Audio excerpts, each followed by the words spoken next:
I was reading one of the cases. You give a lot of great cases throughout the book of people, real life experiences of people challenged with other things and how they've broken free through developing intuition and addressing some of those five components of the invisible anatomy. But one was the story of Isabella with her mother.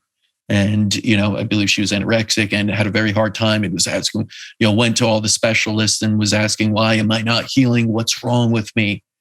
And it turned out it was very heart-centered, but it was also her mother was influencing her. And I remember you said she would kind of answer the questions for her and you tried to get her alone and the mother didn't like that. We have the ability to break free from our parents, but somehow we don't, and sometimes those influences aren't the best on us.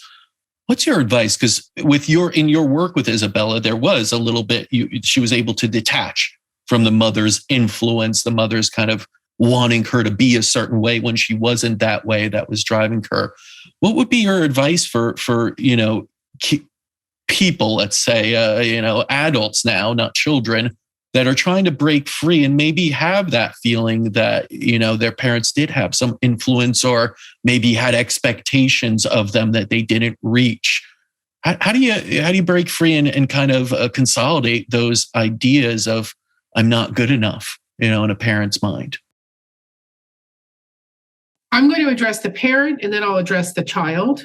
And yes. Even though we're adults now. And I also want to address that Isabella passed away. Oh, no. She could not recover. And her mother actually never left her side with the drilling. Mm. And I actually worked with another young woman a few years ago with a similar situation. And she was 21 years old and she passed away.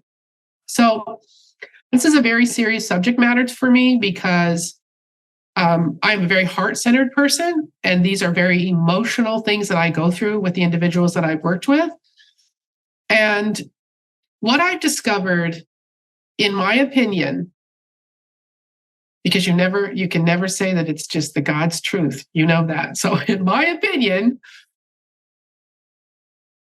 if you could see your parents as a human spirit that came into this world without that label, without that title, mom, dad, you would be able to see if it's a healthy environment or it's not. You would be able to see the truth about what your participation actually should be. Because if you take and disconnect that label, that name, that ideology of what we feel those two people should be, or that person should be, if we had come from a single parent, mm-hmm. If we separate that and take it away, then we know instinctively what that relationship should look like. We know. And so I recommend to people that I work with, and even though it could be painful, which is more painful, illness from it or awareness from it? Is that person healthy in your life? If the person is not healthy in your life, then slowly disconnecting the ongoing dialogue, whatever that may be, once a week, once a year, disconnect and then start to break through and break away from the thoughts involved and all of the things that you believe you haven't done right, or you're not good enough, or you should do. All of that pattern of thinking that has been drilled into you, going through your vagus nerve, going through and living inside your neurons. Take the step to say, I'm going to look at these two people. I'm going to look at this person as a human spirit. What is their pattern of life? And what is their true connection to you? Right? It's not an easy undertaking, because we sympathize with our parents. We sympathize with their behavior, even if it's poor and aggressive and affects our health.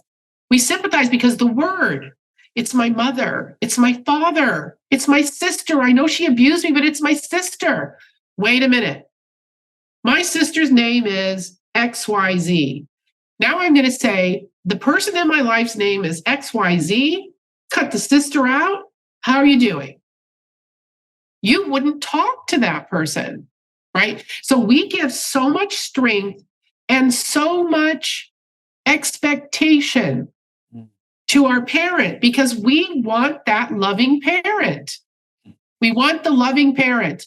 And we wait around and we wait around and we want that person to be better. So as young children, we're helping.